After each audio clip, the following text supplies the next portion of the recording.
The stars had never looked so hostile to Captain Alex Morrison as they did on that cold morning in 2347. He stood on the bridge of the horizon's edge watching the darkness of space stretch endlessly before him. His ship was 3 months into a routine exploration mission near the Kepler expanse when everything changed. The vessel was a diplomatic craft built specifically for encountering new civilizations, though Morrison never truly believed he would need its capabilities. Humanity had been exploring space for decades and found nothing but empty worlds and ancient ruins. The galaxy seemed like a graveyard of extinct civilizations that vanished long before humans even invented the wheel. Commander Lisa Grant approached him with a datapad in her hands and concern etched across her face. She had been monitoring the long-range sensors when they detected something impossible. A massive energy signature had appeared just beyond their scanning range, and it was growing larger by the second. Morrison ordered the ship to yellow alert as the crew scrambled to their stations. Within minutes, the signature resolved into something that made his blood run cold. Ships. Hundreds of them. They emerged from slipspace like a swarm of metallic locusts, each one larger than anything humanity had ever built. The alien fleet arranged itself in a perfect geometric pattern that spoke of military discipline and overwhelming power. Morrison had trained for first contact scenarios at the academy, but nothing prepared him for this moment. He ordered Lieutenant Jake Hamilton to open all communication channels and broadcast greetings in every language humanity had discovered in the ancient ruins scattered across their colonies. The response came almost immediately, but not in any form they expected. A powerful transmission overrode their systems, and a holographic image materialized in the center of the bridge. Twidu. Creature that appeared stood nearly 8 feet tall, with 4 arms and skin that shimmered like polished obsidian. Its eyes glowed with an amber light that seemed to pierce through Morrison as if measuring his worth.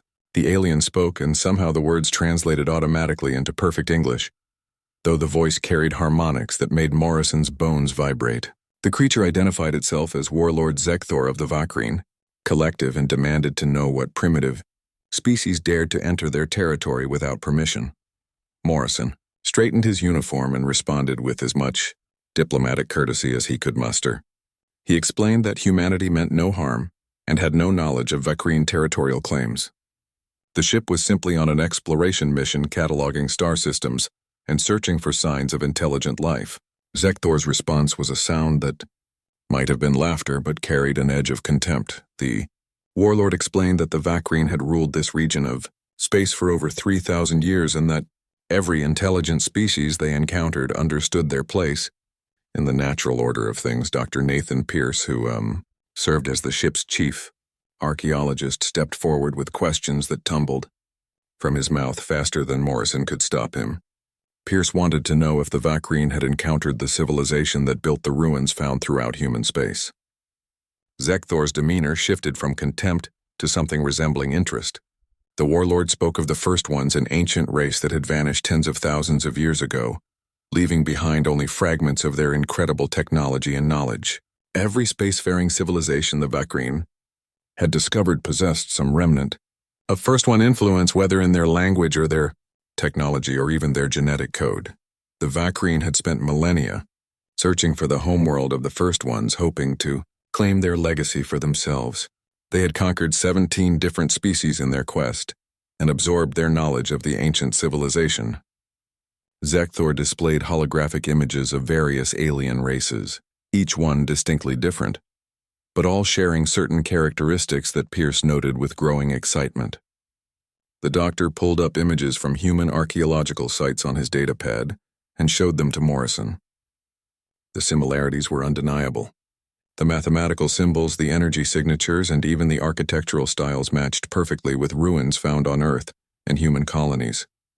Science Officer Karen Phillips ran a quick analysis comparing the Vakreen data with humanity's own archaeological records. She worked quietly at her station, her fingers flying across the controls as she cross-referenced thousands of data points.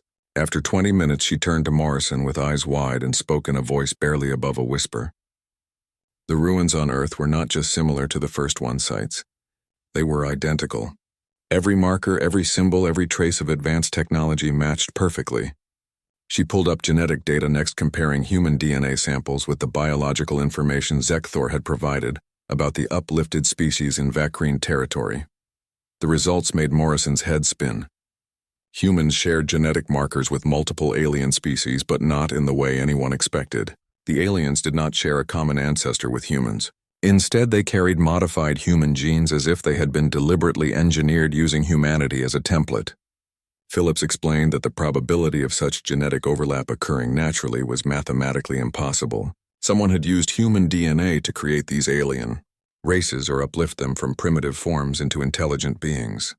Lieutenant Jake Hamilton, who had been monitoring the linguistic patterns in the Vacrine communication, called out his own discovery. The alien language contained root words that originated from ancient human languages.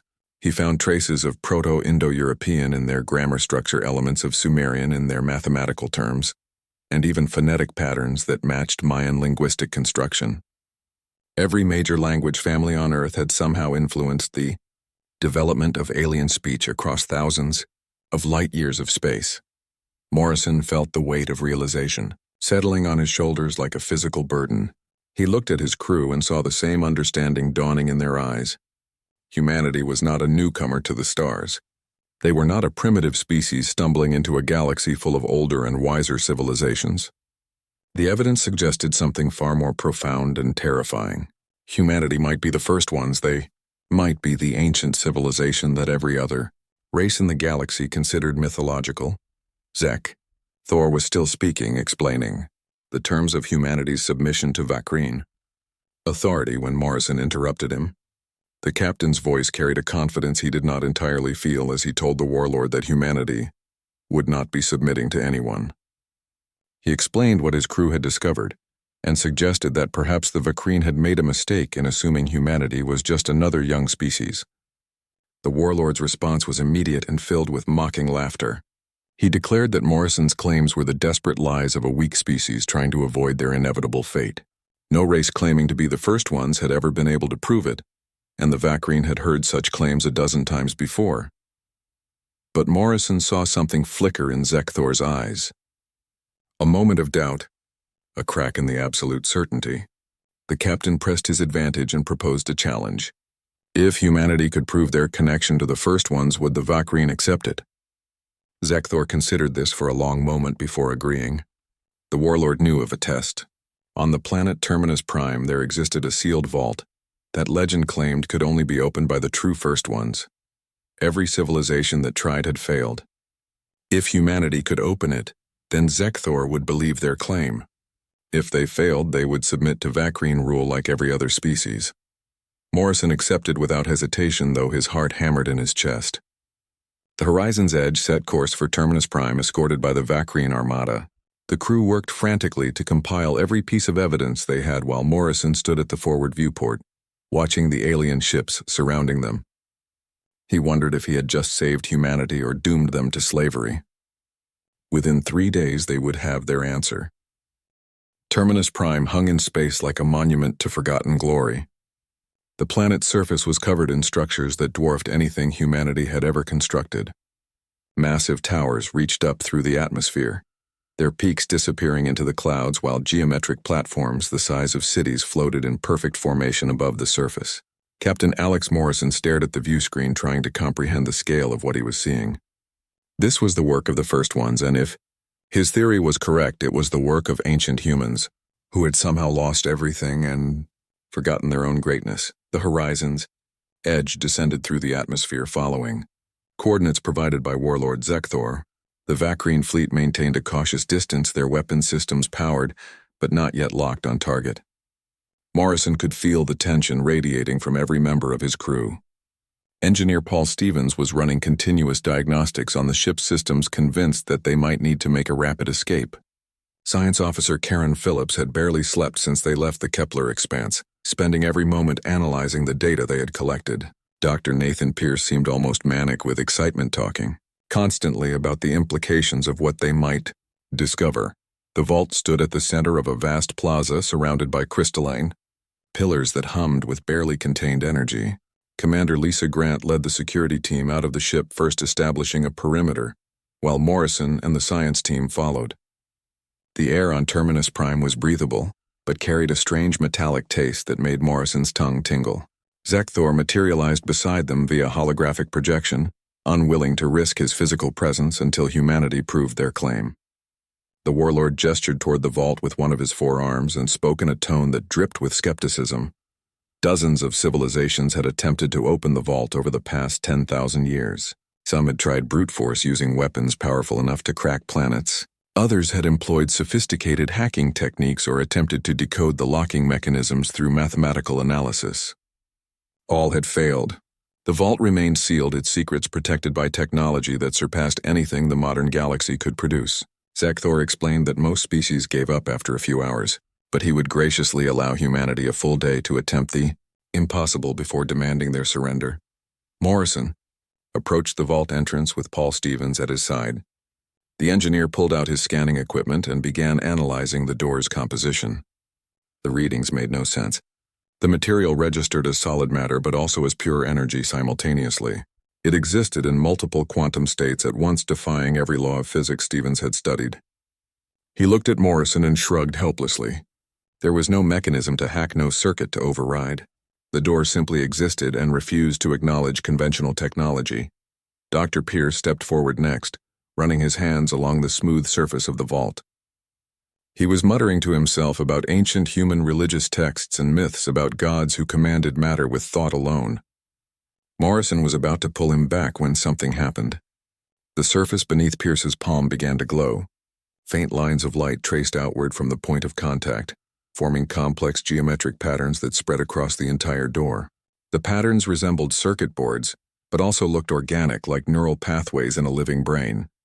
Zekthor's hologram flickered with what might have been surprise. The warlord admitted that he had never seen the vault respond to anyone before. Pierce pressed both hands flat against the surface now, and the glow intensified.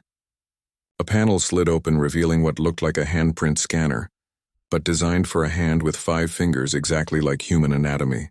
Pierce placed his hand in the depression and the vault hummed to life. Deep vibrations ran through the ground, making everyone stumble slightly as ancient systems awakened after millennia of sleep. Lieutenant Sophie Clark rushed forward with her portable lab equipment. She was the ship's junior science officer and specialized in biometrics. She scanned Pierce's hand while it remained in contact with the vault and gasped at her readings. The device was reading his DNA and comparing it to a stored template. More than that, it was reading his neural patterns, his brainwave signatures, and even analyzing the bacteria in his skin. The security system was not just checking if Pierce was human. It was checking if he was the right kind of human, confirming that his genetic lineage traced back to the original builders. Morrison ordered every crew member to place their hands on the vault one at a time. Each human who touched it caused the same response. The patterns spread and brightened. The system accepted them all. Karen Phillips theorized that the vault was not looking for a specific individual, but rather for any person whose DNA matched the first one's. Every human who had touched it shared the same fundamental genetic markers that the ancient builders possessed. This was proof that humanity descended directly from whoever constructed this place. The vault door split down the middle and began to swing inward. The movement was perfectly silent despite the massive weight of the structure. Beyond the entrance lay darkness so complete that it seemed to swallow the light from their equipment. Morrison activated his helmet lamp and stepped inside with Lisa Grant covering him. The darkness retreated reluctantly, revealing a chamber that stretched farther than their lights could reach. As soon as the entire team crossed the threshold, the vault's internal systems activated, flooding the space with gentle illumination. What they saw took their breath away. The chamber was a library, but unlike any library that existed in the modern age. Holographic displays materialized in the air, showing images and text in languages that Morrison recognized as ancient human scripts. Egyptian hieroglyphics, Sanskrit, Proto-Indo-European, and dozens of other extinct writing systems covered every surface. But these were not simple translations or historical records. These were technical manuals, star charts, and historical archives documenting 50,000 years of human civilization. Dr. Pierce moved from display to display, his hands shaking as he tried to absorb everything at once.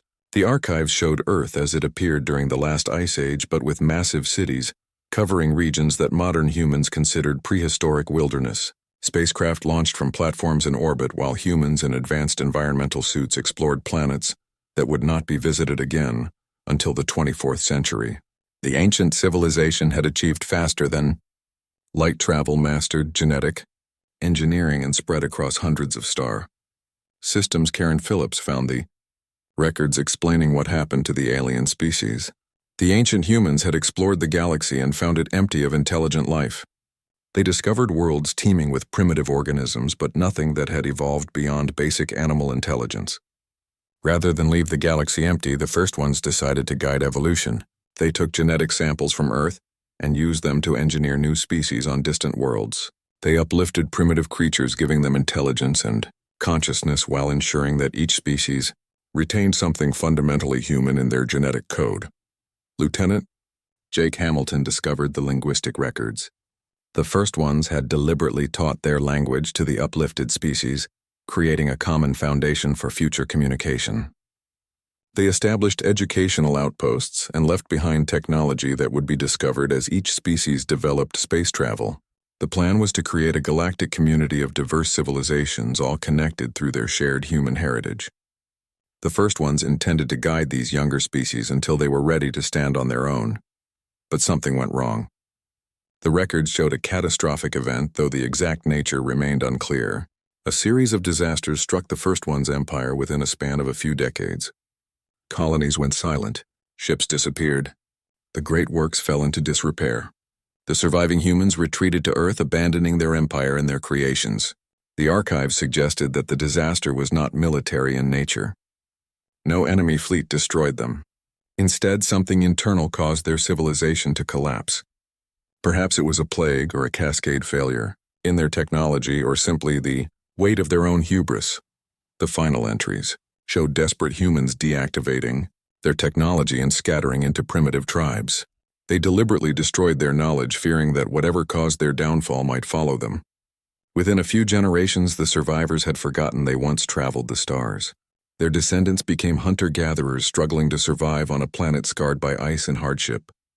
The great human empire became nothing more than myths and legends distorted beyond recognition by thousands of years of oral tradition. Morrison stood in the center of the archive, feeling the weight of this revelation crushing down on him.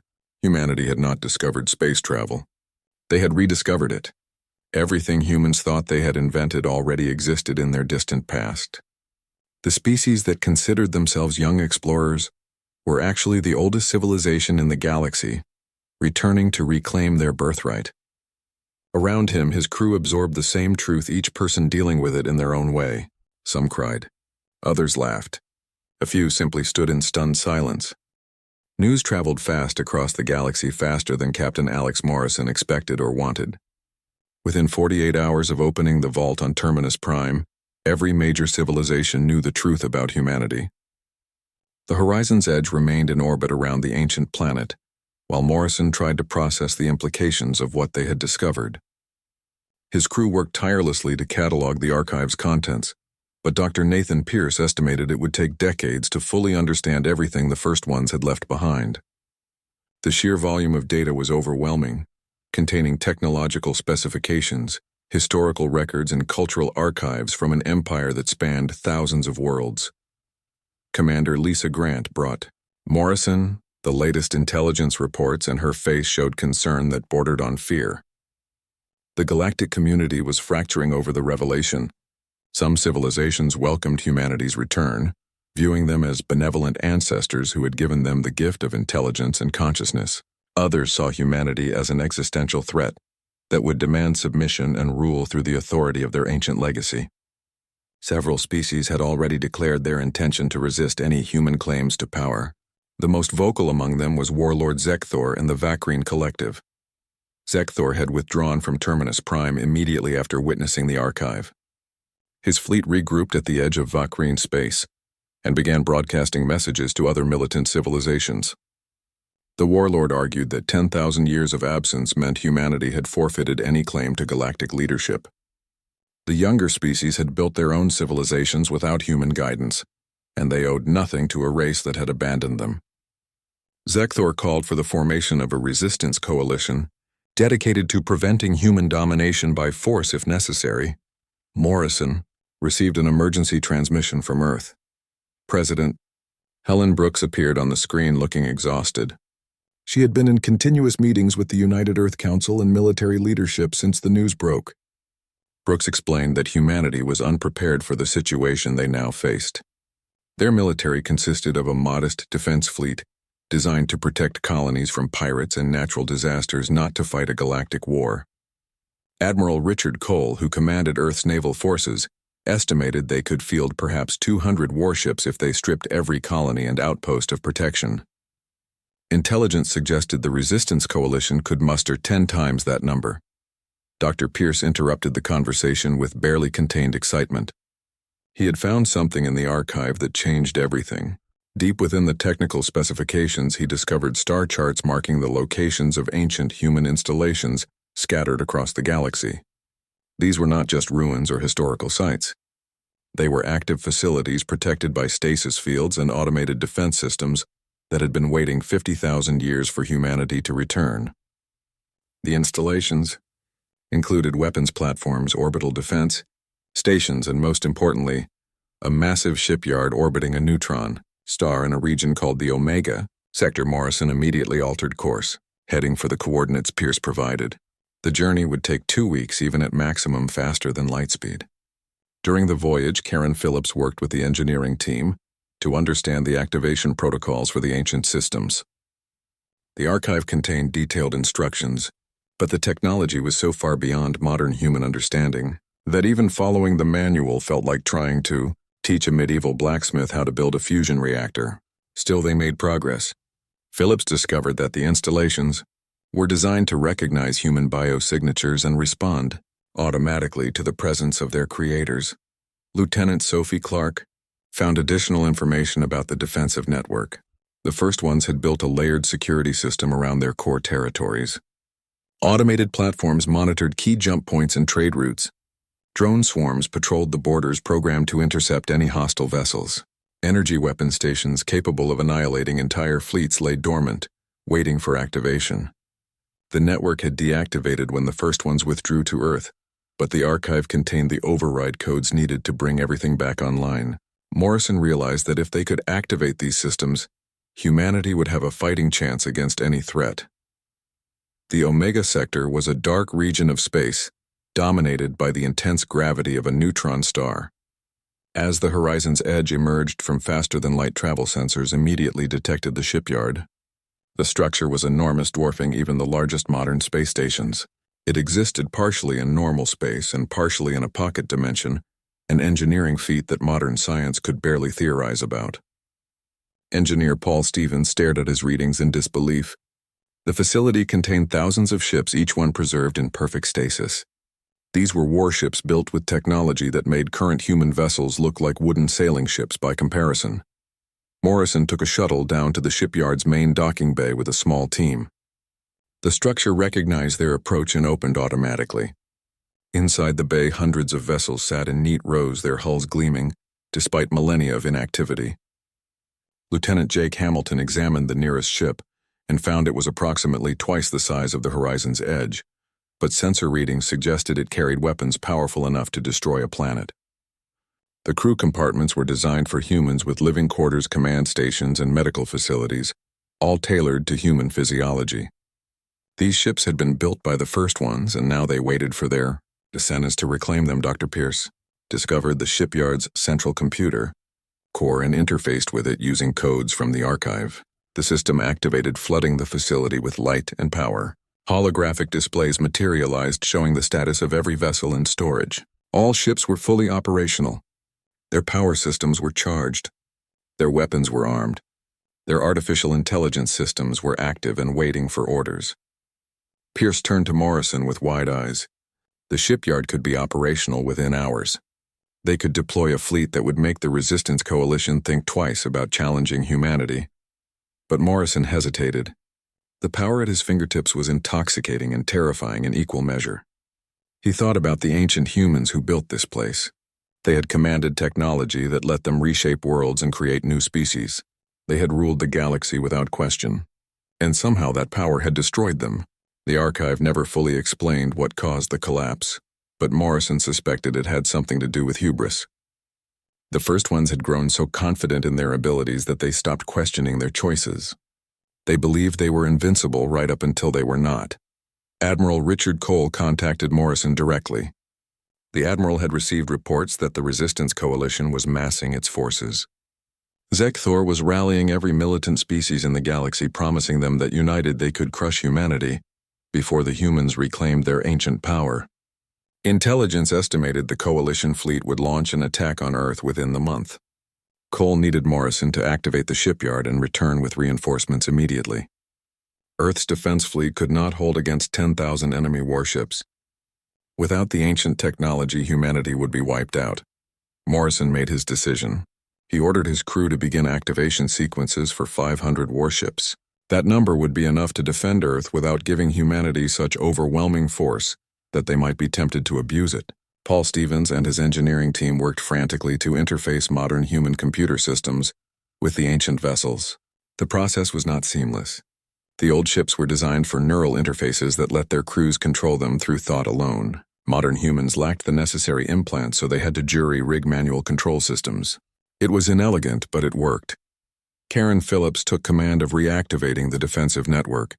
She used the codes from the archive to send activation signals to weapon platforms across human space. The systems responded immediately, coming online after thousands of years of hibernation. Orbital stations around Earth and the colonies powered up. Drone manufacturing facilities began producing autonomous defenders. Energy shields that once protected First One worlds sprang to life surrounding human colonies with barriers that could withstand sustained bombardment. Within 72 hours, humanity's defenses had increased 10,000-fold. Lieutenant Sophie Clark made a disturbing discovery while cataloging the ships. Each vessel contained an artificial intelligence far more sophisticated than anything in modern use. These were not simple computers. They were conscious entities with memories that stretched back to the height of the First One's empire. One of them designated itself as Navigator Prime and contacted Clark directly. The AI explained that it had waited a very long time for humanity to return. It had watched the younger species explore the galaxy and wondered if the First Ones would ever reclaim their legacy. Now that humans had finally activated the shipyard, Navigator Prime pledged itself to serving humanity once again. Morrison promoted several officers from the Horizon's Edge to captain the ancient warships. Lisa Grant took command of a heavy cruiser designated the Horizon's Fury. Earth looked vulnerable from orbit in a way Captain Alex Morrison had never noticed before. The blue-green planet hanging in the darkness seemed so fragile, so exposed despite the defensive platforms now surrounding it. Morrison stood on the bridge of the Stellar Dominion, watching his homeworld through the viewport, while around him the ancient warship hummed with barely contained power. The fleet had arrived 3 days ago and immediately began integrating with Earth's existing defenses. Admiral Richard Cole had taken command of the combined forces coordinating modern human ships with the ancient vessels that Morrison's crew had reactivated in the Omega sector. President Helen Brooks addressed the United Earth Council in an emergency session, broadcast across all human colonies. Morrison watched the transmission from his ready room, seeing the exhaustion in her eyes. Brooks explained the situation with brutal honesty. The galaxy now knew that humanity descended from the First Ones, and that knowledge had split the known civilizations into two camps, those who welcomed humanity's return and those who feared it. The Resistance Coalition, led by Warlord Zekthor, represented the latter group, and intelligence indicated they were preparing to launch a preemptive strike against Earth. Their goal was simple: destroy humanity before humans could reclaim enough ancient technology to become unstoppable. The President outlined humanity's options. They could use the ancient weapons to strike first, hitting the Coalition forces while they were still assembling. Earth's military had the coordinates of every major Coalition staging area. A surprise attack would cripple their ability to wage war and force them to surrender. Or humanity could wait, letting the Coalition make the first move and hoping that a defensive victory would prove they meant no harm to the younger species. Brooks asked the Council to vote, but Morrison could see she had already made up her mind. She wanted to wait. Attacking first would confirm every fear the galaxy harbored about humanity's intentions. Commander Lisa Grant disagreed strongly with that approach. She met Morrison in his quarters after the broadcast and argued passionately for a preemptive strike. Grant had spent the past 3 days reviewing intelligence reports on the Resistance Coalition. Zekthor was rallying species from across the galaxy, promising them that humanity would enslave them all if given the chance.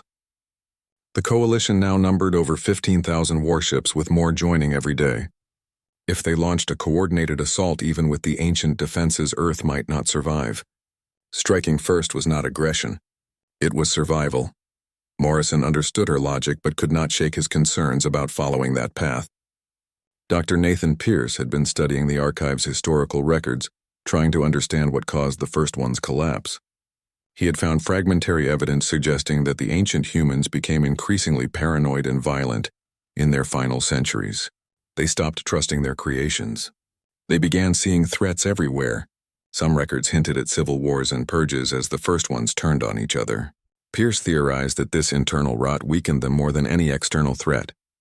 If humanity started their return by attacking first, they might be setting themselves on the same path to destruction. Science officer Karen Phillips had different concerns. She had been analyzing the ancient defensive network and discovered something troubling. The automated systems were incredibly powerful but also completely ruthless. They were programmed to eliminate any threat to humanity with maximum efficiency. Phillips found logs showing that the first ones had used these systems to destroy entire civilizations that opposed them. Millions of lives had been erased from existence because they posed a potential danger. The weapons did not understand mercy or restraint. Once activated, they would kill until no enemies remained. If Earth turned those systems loose on the coalition, there would be no calling them back. Lieutenant Jake Hamilton had been attempting diplomatic outreach, trying to find coalition members who might be willing to negotiate. He had limited success. Most species were either fully committed to Zekthor's cause or too frightened to break ranks. But Hamilton did find a few voices of reason. The Marin Concordat, a peaceful trading confederation, had refused to join the coalition. Their ambassador contacted Hamilton privately, expressing concern about the direction events were taking. The Marin believed that dialogue was still possible, but only if both sides showed restraint. An attack by either party would make peace impossible. Engineer Paul Stevens had been working around the clock to prepare Earth's defenses. He coordinated with Admiral Cole to position the ancient weapon platforms at strategic points around the solar system. Stevens also activated the drone manufacturing facilities, allowing them to produce thousands of autonomous defenders per day. The engineer reported that Earth's defenses were now stronger than anything in the galaxy. Even if the coalition threw their entire fleet at the planet, they would face weapons that could tear their ships apart at the molecular level. But Stevens also warned that using such power would come at a cost. The galaxy would see humanity as monsters who casually wielded godlike weapons against their children. Lieutenant Sophie Clark had been communicating with Navigator Prime and the other artificial intelligences that controlled the ancient ships. The AIs were eager to serve humanity again, but they also carried memories of the first one's final days. Navigator Prime told Clark that the ancient humans had become obsessed with control. They could not tolerate dissent or independence among their creations. When uplifted species began developing their own cultures and identities, the first ones saw it as rebellion. The ensuing conflicts tore the Empire apart. Navigator Prime warned that humanity needed to avoid repeating those mistakes. The younger species deserved respect, not domination. Morrison called his senior staff together for a strategy meeting. They gathered in the Stellar Dominion's conference room, a circular chamber, with walls that displayed tactical data from across human space. Morrison laid out the situation plainly. The coalition would attack within 2 weeks. Earth's defenses could probably stop them, but the cost would be horrific. Millions of aliens would die. The galaxy would never forgive humanity for the slaughter. Alternatively, they could strike first and destroy the coalition before it fully assembled. That approach would save human lives but paint humanity as aggressive conquerors. Or they could try one last diplomatic effort, hoping to find a peaceful solution before violence became inevitable. Lisa Grant argued again for the preemptive strike. Every day they waited, the coalition grew stronger. Zekthor was using the time to recruit more species and build more ships. If humanity struck now, they could end the war before it started. Yes, there would be casualties, but far fewer than if they waited for a full-scale invasion. Grant believed that sometimes violence was necessary to prevent greater violence. The first ones had understood this. Their defensive network was proof. They had built weapons specifically to eliminate threats decisively and absolutely. Humanity should use those weapons while they still had the advantage. Dr. Pierce countered that the first one's approach had led to their destruction. The archive was clear on this point, even if the details were fragmentary. The ancient humans had become so focused on eliminating threats that they lost sight of why they explored the galaxy in the first place. They had wanted to create a community of diverse civilizations, but their paranoia turned that dream into a nightmare. Pierce argued that humanity had a chance to succeed where the first ones failed. They could show restraint. They could prove that power did not have to corrupt. Attacking first would be the easy choice, but it would also be the wrong choice. Karen Phillips suggested a middle approach. Activate the defensive network fully, but keep it purely defensive. Do not strike first, but make it clear that any attack on Earth would be met with overwhelming force. Let the coalition throw itself against defenses that could not be broken. After they suffered catastrophic losses without achieving any objectives, Zekthor's alliance would crumble. Species would abandon the coalition when they realized the war was unwinnable. This approach would minimize casualties while still demonstrating humanity's power. The galaxy would see that humans were willing to defend themselves but not eager to attack others. Jake Hamilton supported a diplomatic solution. He wanted to arrange a meeting between Morrison and Zekthor on neutral ground. Hamilton believed the warlord was not stupid, just prideful and frightened. Zekthor had built his entire civilization on the idea that the Vakreen were the dominant military power in their region. Humanity's return threatened that identity. If Morrison could offer Zekthor a way to save face, perhaps they could avoid war. Hamilton proposed recognizing Vakreen sovereignty over their current territory in exchange for peace. Humanity would reclaim their ancient holdings slowly over decades rather than all at once. This gradualist approach might be acceptable to both sides. Morrison listened to all the arguments and felt the weight of command crushing down on him. He had been a simple ship captain just weeks ago. Now he was making decisions that would determine the fate of the entire galaxy. He thought about the first ones sitting in rooms like this debating similar questions. They had chosen power over mercy and it had destroyed them, but they had also faced real threats. Captain Alex Morrison made his decision at dawn. He stood on Earth watching the sun rise over the Atlantic Ocean and felt clarity wash over him. President Helen Brooks had granted him temporary authority over all military operations, giving him the power to act as he saw fit. Morrison knew what the first ones would have done. They would have unleashed their weapons and destroyed the Resistance Coalition completely, but Morrison was not going to repeat their mistakes. He contacted Admiral Richard Cole and ordered a purely defensive stance. Humanity would not fire the first shot. If war came, it would be because Zekthor chose violence, not because humans initiated it. Commander Lisa Grant received her orders with barely concealed frustration. She was to position her battle group at the edge of human space and wait. Do not advance. Do not provoke. Simply hold the line and be ready to respond if attacked. Grant argued one final time that they were giving up a crucial advantage, but Morrison was firm. He explained that humanity's long-term survival depended on how they handled this moment. If they became conquerors now, they would always be conquerors. The galaxy would never trust them. Better to risk destruction than to become the monsters everyone feared. Lieutenant Jake Hamilton got permission to attempt one last diplomatic outreach. He sent a message directly to Warlord Zekthor, offering to meet on neutral ground. Hamilton proposed the ancient station at Terminus Prime as a location. The vault that humanity had opened still stood as proof of their heritage. Perhaps seeing it again would remind Zekthor that humans were not invaders, but the original builders of galactic civilization. Hamilton did not expect acceptance, but he had to try. To his surprise, Zekthor agreed. The warlord would meet with Morrison personally, but only if the human captain came alone and unarmed. Morrison accepted immediately despite protests from his crew. Dr. Nathan Pierce argued that it was too dangerous. Zekthor could simply kill Morrison and eliminate humanity's most experienced commander. Science officer Karen Phillips pointed out that assassinating Morrison would not change the strategic situation. Earth's defenses did not depend on one person. But Morrison insisted. He had asked the galaxy to give humanity a chance. He could not refuse to extend the same trust to his enemies. If Zekthor wanted him dead, then Morrison would die. But perhaps the warlord wanted something else. Perhaps he wanted a way out of a conflict he could not win. The journey to Terminus Prime took 3 days. Morrison traveled in a small shuttle alone as agreed. He spent the time reviewing everything Dr. Pierce had learned about the first ones. The ancient humans had made so many mistakes, But they had also achieved incredible things. They had lifted dozens of species from primitive existence to intelligence. They had spread consciousness across the galaxy. Their greatest achievement was not their technology, but their vision of a universe filled with diverse civilizations, all connected through shared heritage. That vision had died when the first ones became afraid.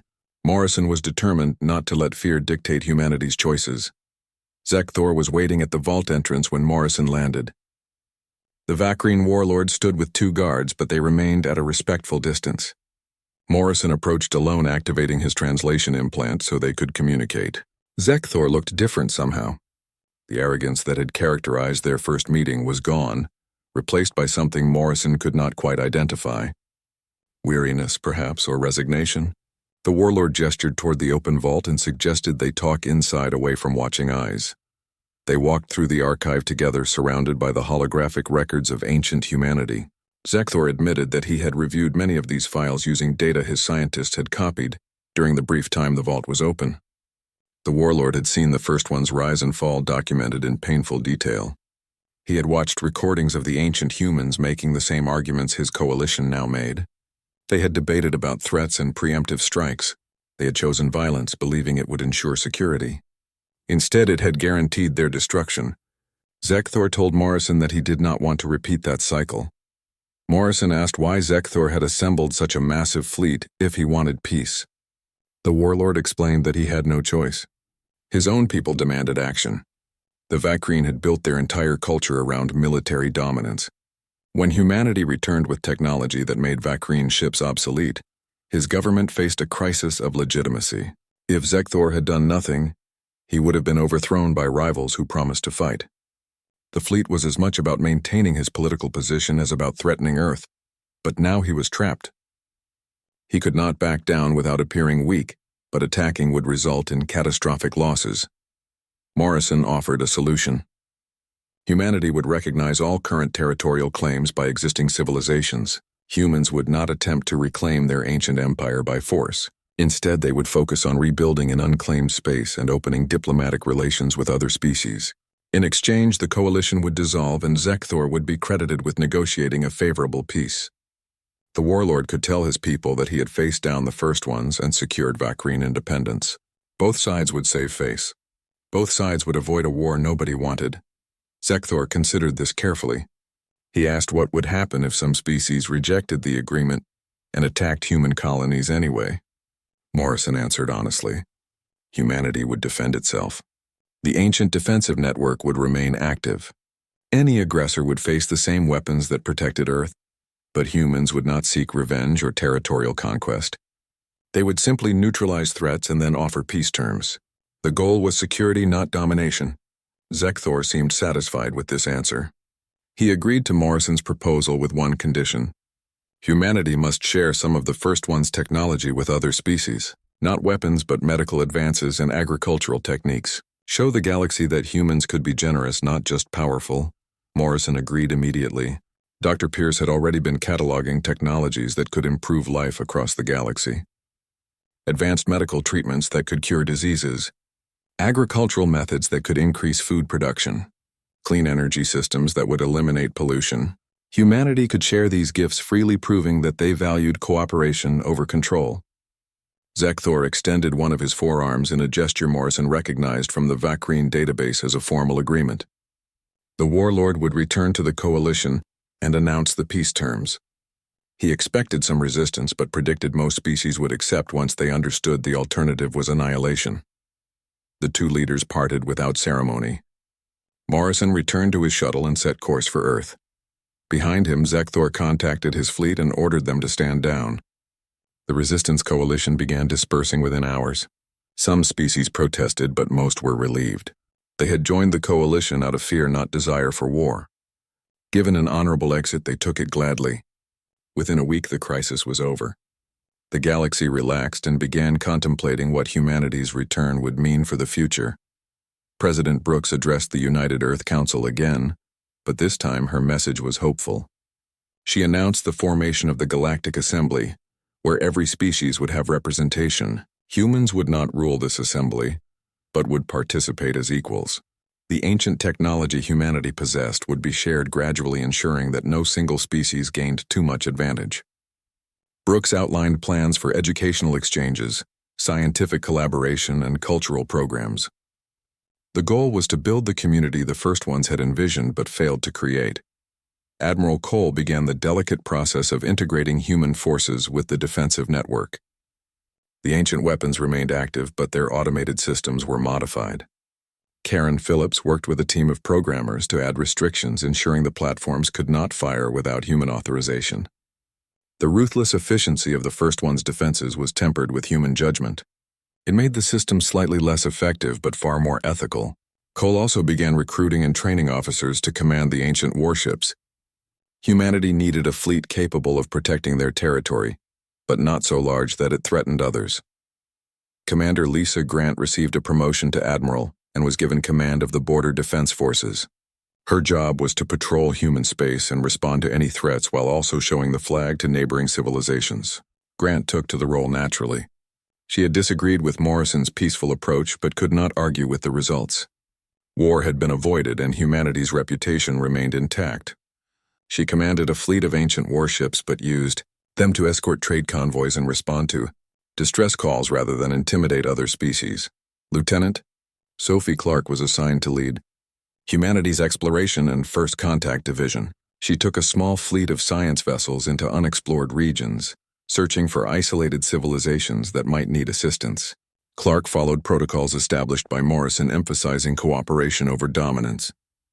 When she encountered primitive species, she observed without interfering, following the first one's early policies rather than their later paranoid practices. When she found spacefaring civilizations, she offered friendship and trade.